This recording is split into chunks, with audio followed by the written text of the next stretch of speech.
Ever wished you had like a crystal ball Mhm. to see, what laws were coming down the pipeline and how they'd impact you and what your representatives were actually doing about it? Well, it's not magic, but it might as well be.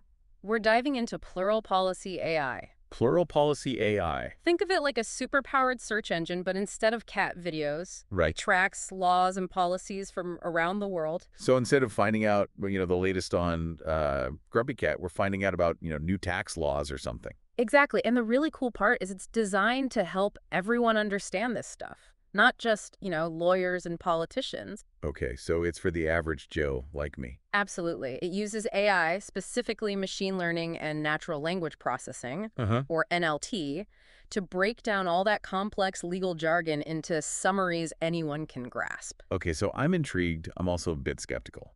So machine learning NLP, what does that actually mean in plain English? Well, machine learning is basically teaching computers to learn from data without explicitly programming them. In this case, we're feeding the system tons of legal documents, and it's figuring out patterns and relationships. So it's like training a super smart intern to sort through all the boring paperwork and just give you like the highlights. That's a great analogy. Perfect. And NLP is what allows the system to understand and interpret human language. Yeah. Imagine an AI reading a 100-page bill on education reform Oh, gosh. and yeah. instantly summarizing it as, schools get more funding for arts programs. Wow.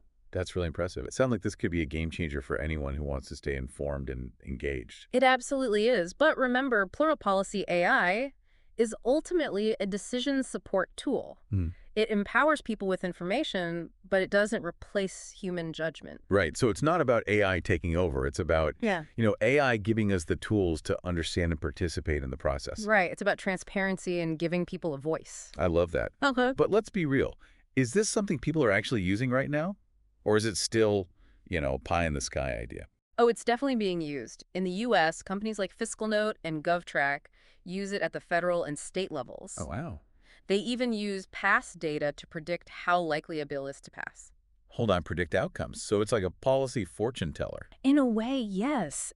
It's fascinating how much they can glean from patterns in legislative data. That's incredible. I know our listener today is particularly interested in India, which, as we all know, has a massive and complex political system. Is this kind of thing happening there too? It's starting to arrest that. The EU uses tools like the EU legislation tracker, Oof. and Australia and Canada are streamlining policy analysis with similar systems. Wait, Canada has something called Parley AI that gives real-time summaries of parliamentary debates.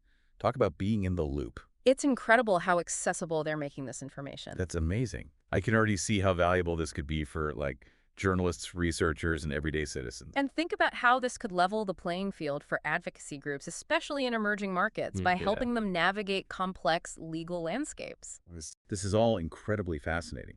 But let's get down to what really matters. How does all of this actually benefit the average person? That's the key question, isn't it? Imagine trying to understand a dense legal document about education reform. Ugh, don't remind me. Plural Policy AI can break it down into easy-to-understand summaries and visuals, so you can actually grasp what's being proposed. So it's like Cliff's Notes for legislation. Exactly. And it goes beyond simplifying language. It's about transparency. Imagine being able to see exactly how your elected officials are voting on issues that matter to you all in real time. So no more hiding behind closed doors for those politicians. Precisely. You can even set up personalized alerts, so you're notified every time a new bill or policy related to a specific topic, like healthcare or the environment, pops up. That's incredible. No more feeling like you're out of the loop or missing important developments. And that's where it starts to get really interesting. It's not just about convenience. It's about strengthening democracy itself, Okay. giving power back to the people. Okay, I'm all for empowering people. But how exactly does this technology do that? What are the tangible ways it helps democratic processes? Well, for starters, it promotes accountability. By tracking legislative actions, voting records, and policy decisions, Plural Policy AI makes it much harder for lawmakers to operate in secrecy. Right. Everything's out in the open. That kind of transparency is really crucial for keeping politicians honest. Absolutely. And it's not just about keeping politicians in check. It can also empower advocacy groups to lobby more effectively. Oh, so? They can use the insights provided by Plural Policy AI to identify gaps in legislation, highlight overlooked issues, and make a stronger case for the changes they want to see. So it levels the playing field, giving those who might not have access to, expensive lobbyists a fighting chance. Exactly. It also impacts decision-making itself. Policymakers can use it to analyze the potential impact of legislation before it's even passed. So they can make more informed, evidence-based decisions. Precisely. They can compare policies, see what's worked in the past, and make smarter choices for the future. Okay, I see how this is incredibly valuable for, more developed nations. But can it work everywhere? Especially in a country as large and diverse as India. I mean, they have so many languages and layers of government. Wouldn't that be a nightmare for AI to handle? It's definitely more challenging, but not impossible. The core principles are applicable anywhere, Okay. but there are unique hurdles and opportunities when it comes to India. Like what? Well, a lot of legislative data in India isn't digitized or standardized yet, which can make it tough for AI to process. Right. They'd need to invest in data infrastructure. Makes sense. Garbage in, garbage out, as they say. And of course, you have the linguistic diversity AI tools need to be trained on data sets in various regional languages to be truly effective. That's a big task, but given India's tech prowess, it's not out of reach. Exactly.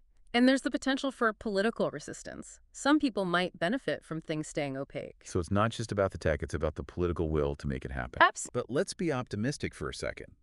What are some of the unique opportunities that make India a potentially fertile ground for plural policy AI? Well, India has a massive and increasingly tech-savvy population. Plus, the government has already launched digital initiatives like Digital India and MyGov, which provide a strong foundation. So the infrastructure's already there, at least in part. Exactly. Right. And one of the most exciting possibilities is bridging the gap between state and central governments. How so? By tracking legislation at both levels, it could help improve coordination and ensure policies are implemented more effectively across the entire country. Wow, that would be a game changer, especially for a country as vast and complex as India. It could also empower citizens to hold both their state and national representatives accountable. Absolutely. It's about bringing transparency and accountability to every level of government. So if our listener wants to dive deeper and learn more about Plural Policy AI, where should they start? Well, the official platform, Plural.ai, is a great resource. You can see how it's being used in the U.S. through Fiscal Note. For academic research, check out IEE and the Brookings Institution. Sounds good. And if you're looking for online courses, platforms like Coursera and edX offer some great options. Don't forget to keep an eye on local initiatives like IndiaStack and MyGov. Right. They could play a key role in bringing plural policy AI to India. Wow, this has been incredibly insightful.